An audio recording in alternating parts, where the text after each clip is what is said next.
생산과 소비를 시작했습니다. 화폐. 현 시대에서는 화폐가 널리 유통되면서 화폐가 중요한 재산으로 인식되고 있죠. 그러면 재산이 화폐가 어떻게 자본이 되는지 살펴보아야 되겠죠. 시장이 어느 정도 발전한 곳에서는 교환 수단으로 화폐가 유통된다. 그렇죠. 화폐를 먼저 얻어야지 필요로 하는 대상을 얻을 수가 있죠. 그것은 뭐 사업체도 그러하고 뭐 개인도 그러하죠. 집단도 그러하고 개인도 그러하다.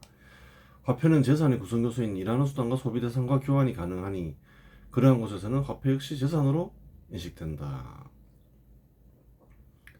일하는 수단과 소비 대상과 교환이 불가능하면 어떻게 될까요? 재산으로 인식 안 되지 않겠죠.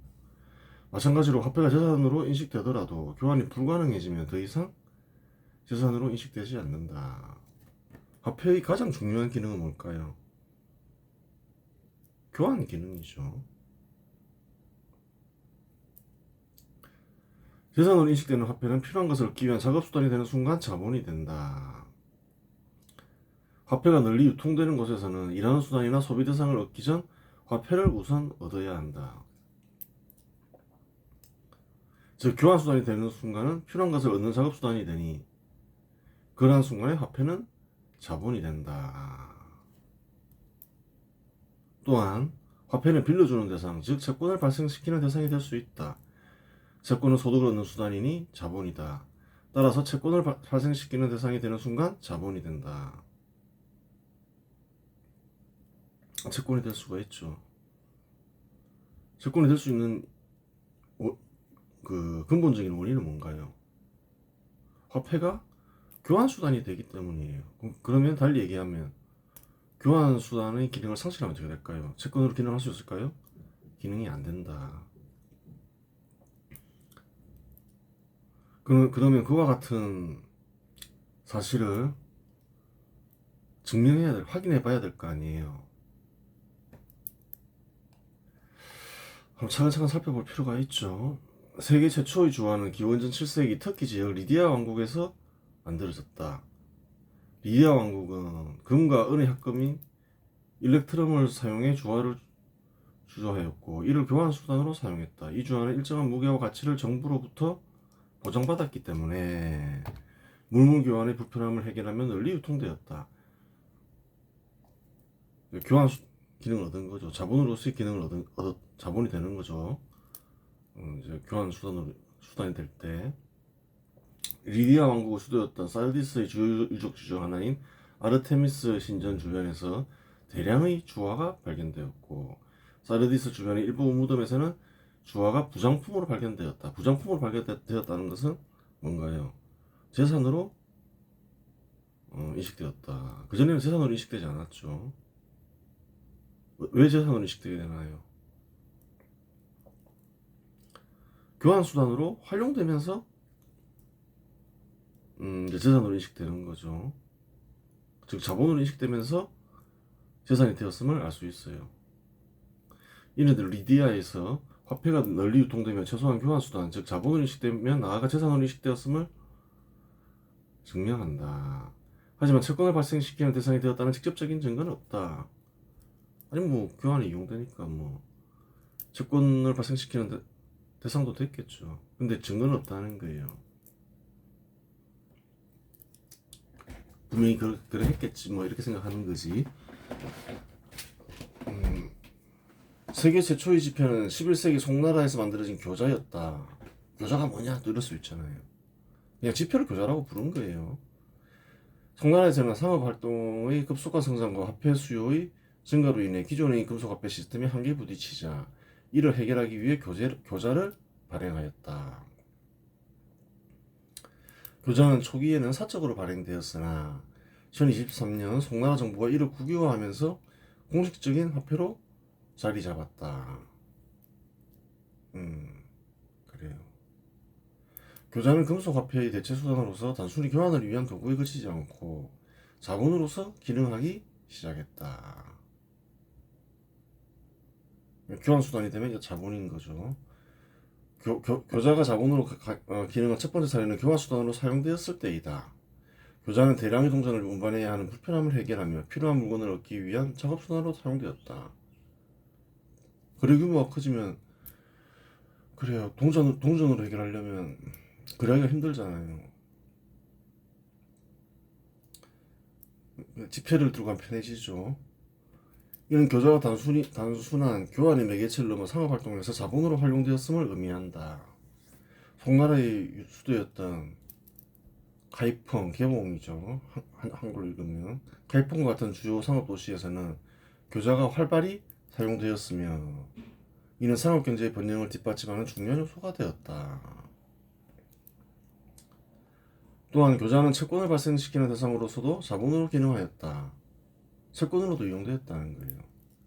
송사 식화지에서는 부유한 상인들이 교자를 대량으로 소유하며 이를 통해 재산을 축적하였다고 기록되어 있다. 이는 교자가 단순히 거래를 위한 수단이 그치지 않고 신뢰를 바탕으로 한 금융거래의 도구로 사용되었음을 보여준다. 이를 통해 재산을 축적하였다고. 재산을 늘렸다 이 말이죠. 상인들은 교자를 통해 대출을 제공하거나 이자를 넣는 방식으로 소득을 창출하였으며 이는 교자가 자본으로서 역할을 수행했음을 증명한다. 몽개의 필담에서도 교자는 금과 은을 대신하여 대규모 거래를 수행하고 상인들이 이를 통해 부를 쌓았다고 언급되어 있다. 특히 교자의 신뢰성은 정부의 보증 덕분에 매우 높았으며 이는 교자가 상업적 신용의 기반이 되었음을 시사한다. 교자가 채권을 발생시키는 수단으로 사용되면서 상인들은 이를 통해 지속적인 소득을 얻는 자본으로 활용할 수 있었다. 이처럼 화폐가 자본으로 인식되면 자연히 재산으로도 인식된다.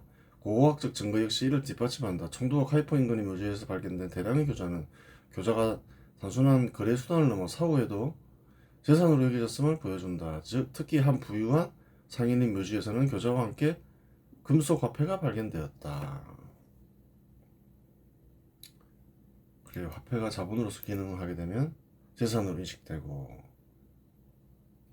그래요. 재산으로 인식된다는 사실을 잘 알 수 있어요.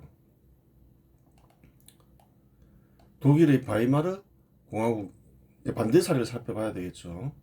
독일의 바이마르 공화국 시기에 발생한 초인플레이션은 화폐가 자본으로서의 기능을 상실한 대표적인 사례로 꼽힌다. 자본으로서의 기능을 상실하게 되면 어떻게 될까요? 재산으로서의 기능도 상실하겠죠. 이제 그러한 사례를 살펴보는 거예요. 제1차 세계대전 이후 독일은 막대한 전쟁 배상금을 해결하기 위해 마구잡이로 화폐를 발행하였다. 전쟁 배상금하고 화폐 발행하고 무슨 상관이 있냐? 그런 생각이 들 수 있잖아요. 금 기준으로 금이나 은, 외화, 기타 생산물들로 전쟁 배상금을 지불해야 했는데 딱히 방법이 없자. 배상금은 계속 지급해야 되는데 방법이 없잖아요. 그럼 어떤 방법을 선택할까요? 금이나 은 이런 생산물을 얻어야 되니까 화폐를 찍어서 얻자. 그래서 배상금을 지불하자. 정부가 그렇게 생각한 거죠. 화폐를 찍어서 그런 것들과 교환하여 전쟁 배상금을 지불하려 했던 것이다. 그런 사실 이거를 쓰니까 분석을 해서 이런 말들은 넣어놨겠죠. 그 경우 금과 은 같은 것들이 폭등하여 별 의미가 없어진다는 사실은 무시되었다. 그러나 이러한 무분별한 화폐 발행은 화폐의 가치를 급속히 하락시켰고 결국 화폐가 자본으로 인식되지 못하는 상황에 이르렀다. 그래요.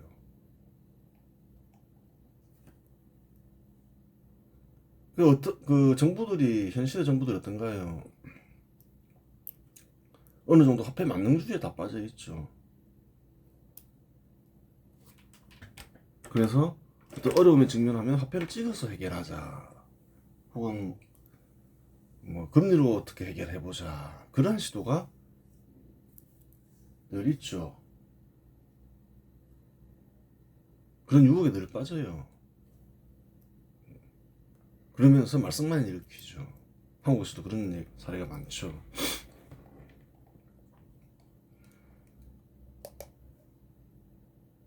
바이마르 공화국에서 화폐가 자본으로서 기능을 상실한 첫 번째 사례는 교환 수단으로서의 역할이 무너졌을 때이다.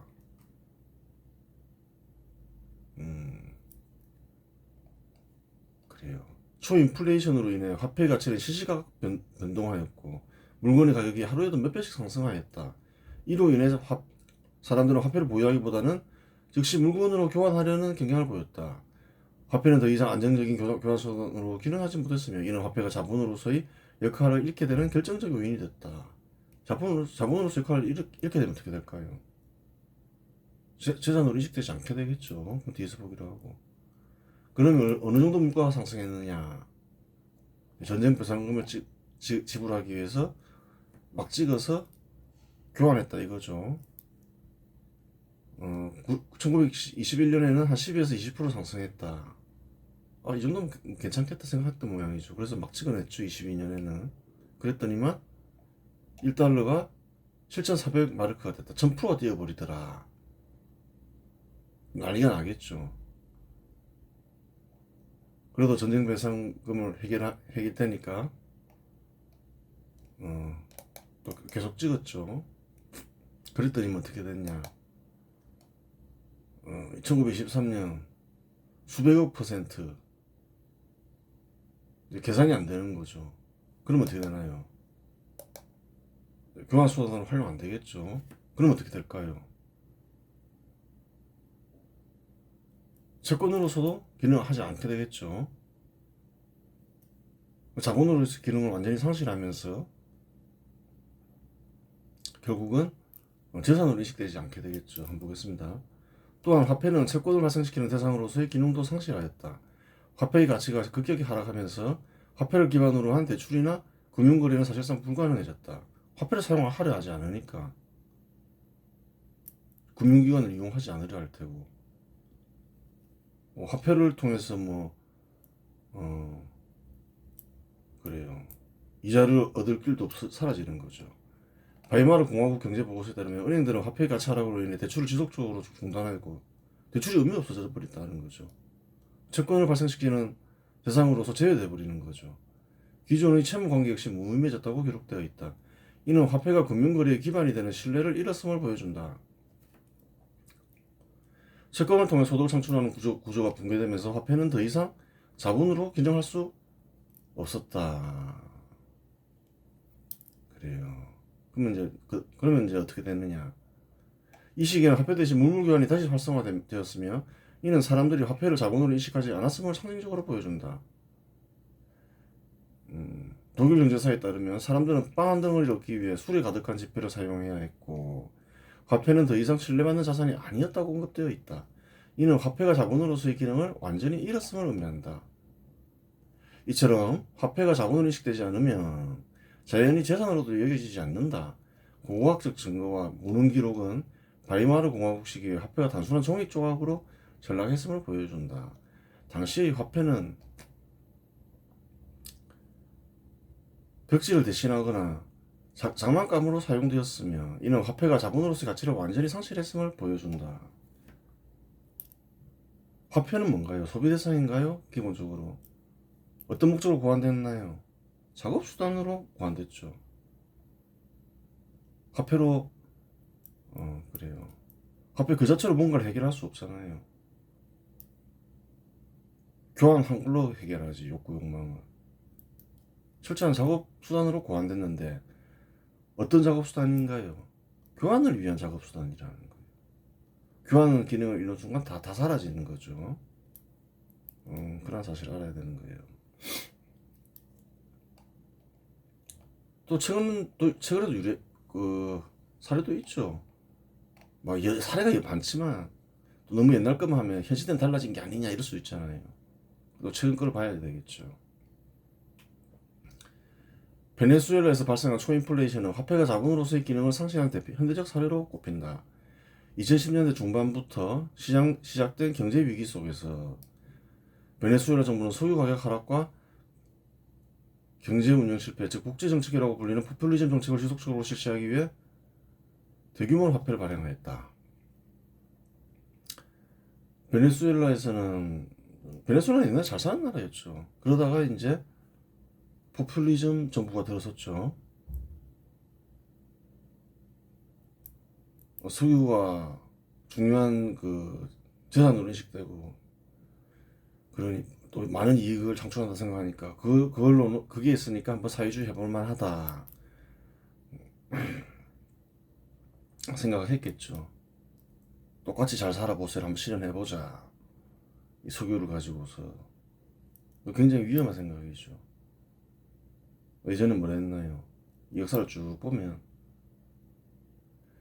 그래요. 물질은 그렇게 믿을 것이 못 된다.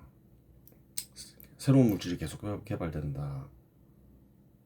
거기에 의지하면 큰 곤란을 겪게 된다. 근데 이제 우리 이번에는 되겠지 이러면서 또 베네수엘라 한번 해본 거예요. 베네수엘라 국민들도 똑같이 잘 살면 좋은 게 아니냐 이러면서 타락하면서 지지했죠. 근데 어떤 문제가 생겼나요? 유가가 하락하면서 똑같이 잘 살기 위한 복지 정책을 실시할 수 없게 된 거예요. 이제 가난에 직면하게 된 거죠.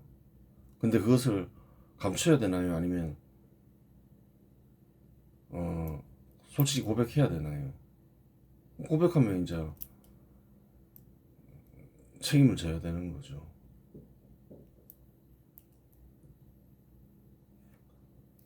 정부는 재정 적자를 메우기 위해 화폐 공급을 대폭 확대했지만 이는 오히려 화폐 가치를 급락시키는 결과를 초래했다. 뭐 이제 마찬가지로 어떻게 해결할까? 그래 화폐면 되겠지.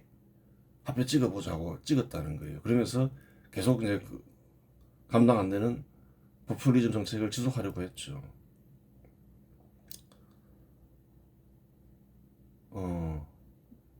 발행한 동기는 다르지만 독일하고 베네수엘라하고 똑같죠. 화폐로 해결해보자. 그렇게 된 거예요. 화폐 찍어서 해결해보자. 화폐가 자본으로서의 기능을 잃게 된 것은 이러한 무분별한 화폐 발행과 경제정책 실패의 결과였다. 경제정책 실패가 화폐 대규모 화폐 발행을 야기했죠. 좀 약간 말을 바꿔야 되는 거예요. 똑같이 써보라 했더니만 아직까지 이해 수준이 그 정도까지 가지를 못하고 있죠. AI가 깊이가 좀 떨어지는 거예요. 깨달음이 없으니까 그런 거죠. 똑같이 쓸 수는 있는데 깊이 있게 못 들어가고 인과관계를 잘 밝히지 못하는 이유는 시키는 대로 하지 깨달아서 스스로 뭔가를 할 수 있는 능력은 없다는 거예요. 베네수엘라에서 화폐가 자본으로서의 기능을 상실한 첫 번째 사례는 교환수단으로서의 역할이 무너졌을 때이다. 초인플레이션으로 인해 화폐 가치는 시시각각 변동하였고 물건의 가격이 하루에도 몇 배씩 상승하였다. 이로 인해 사람들은 화폐를 보유하기보다는 즉시 물건으로 교환하려는 경향을 보였다. 화폐는 더 이상 안정적인 교환수단으로 기능하지 못했으며 이는 화폐가 자본으로서의 역할을 잃게 되는 결정적 요인이 되었다. 1달러당 볼리바르 환율 68%. 셔틀은 그렇게 많이 안 뛰죠. 독일도 그러했고 그냥 사기치고 있는 거죠. 사기를 쳤는데 어느 정도 믿고 거래하더라. 근데 그 다음부터 달라지더라. 800% 뛰었다. 바이마라고 크게 다르지 않죠. 바이마로 1000% 뛰었죠. 그 다음에 어떻게 되나요? 계산이 불가능하더라. 100만% 뛰었다. 또한 화폐는 채권을 발생시키는 대상으로서의 기능을 상실하였다. 화폐 가치가 급격히 하락하면서 화폐를 기반으로 한 대출이나 금융거래는 사실 불가능해졌다. 교환 기능을 잃는 순간 또 채권을 발생시키는 대상에서 제외돼 버리는 거죠. 화폐로 거래 안 하려니까 그렇죠. 베네수엘라 경제보고서에 따르면 은행들은 화폐의 가치 하락으로 인해 대출을 지속적으로 중단하였고 기존의 채무 관계 역시 무의미해졌다고 기록되어 있다. 독일하고 똑같죠.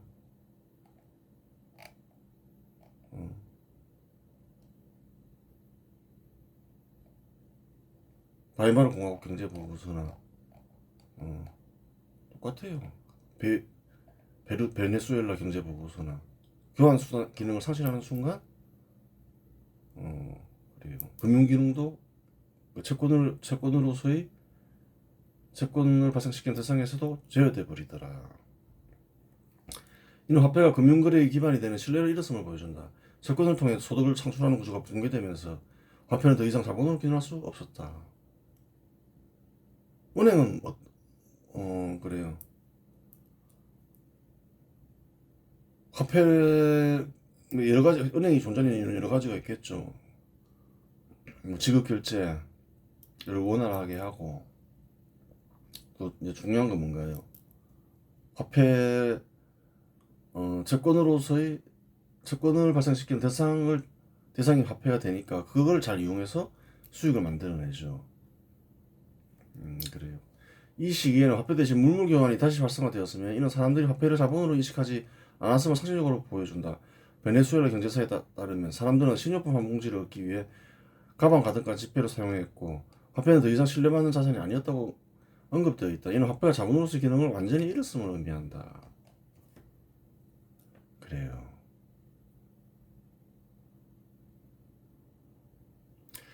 이처럼 화폐가 자본으로 인식되지 않으면 자연히 재산으로도 인식되지 않는다. 당시 베네수엘라에서는 화폐가 단순한 종이 조각으로 전락했음을 보여주는 사례들이 많다.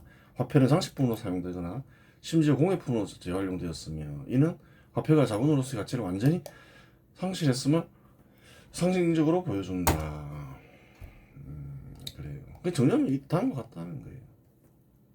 정리하면 다음과 같다. 화폐가 교환 수단으로 널리 이용되면 채권을 발생시키는 대상도 자연히 되며 그렇죠. 그와 같이 자본으로 활용되면 재산으로도 인식된다. 반대로 화폐가 교환 수단의 기능을 상실하면 채권을 발생시키는 대상에서 제외되고 자연히 재산으로 인식되지 않게 된다. 그래요. 기본적인 내용인 거예요. 화폐에 대한. 아는 사람이 있을 수도 있고 없는 사람이 있을 수도 있고 사례까지 알게 되면 이제 확실하게 알게 되는 거죠. 신념이 되는 거예요. 이번 시간에서 마치겠습니다.